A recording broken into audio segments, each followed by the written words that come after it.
فلسطینی نوجوانوں کی برین واشنگ کا منصوبہ۔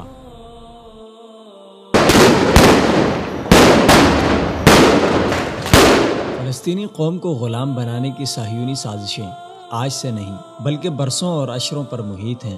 فوج، طاقت اور اسلحہ کے استعمال کے بعد آج صہیونی ریاست نے فلسطینیوں کو ذہنی غلام بنانے کے لیے ایک نیا حربہ اختیار کیا ہے۔ یہ حربہ اسرائیلی جامعات میں فلسطینی طلباء و طالبات کو داخلے کی پرکشش پیشکشوں پر مشتمل ہے۔ صہیونی ریاست نے ایک طے شدہ پلاننگ کے تحت جامعات میں فلسطینی طلباء و طالبات کے لیے ایک نیا نصاب تعلیم شامل کرنے کا اعلان کیا ہے تاکہ فلسطینی طلباء کو صہیونی اداروں میں تعلیم دلوا کر ان کے ذہنوں، افکار اور خیالات پر اثر انداز ہوا جائے اور اس کے نتیجے میں فلسطینی قوم کی آنے والی نسلوں کو ذہنی غلام بنایا جائے۔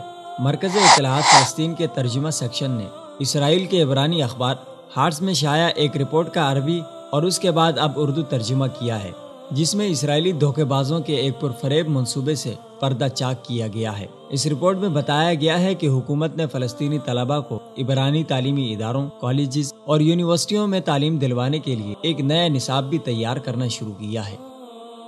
ابتدائی طور پر میٹرک کے طلباء و طالبات کے لیے نیا نصاب تیار کیا جا رہا ہے۔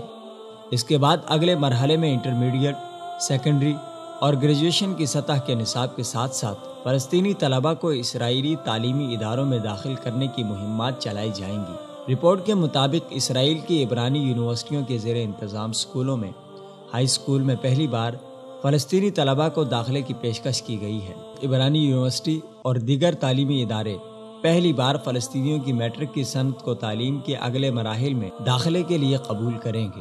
اسرائیلی حکومت کو توقع ہے کہ مشرقی بیت المقدس سے فلسطینی طلباء کی بڑی تعداد عبرانی جامعات، کالجز اور دیگر تعلیمی اداروں کا رخ کرے گی۔ فلسطینی تجزیہ نگاروں کے مطابق فلسطینی طلباء کو اسرائیلی تعلیمی اداروں میں داخل کرنے کا اقدام مستقبل کی سیاسی حکمت عملی کا ابتدائیہ ہے۔ یہ پالیسی صرف اسرائیل ہی نہیں بلکہ امریکہ بھی اس پالیسی کا حامی ہے۔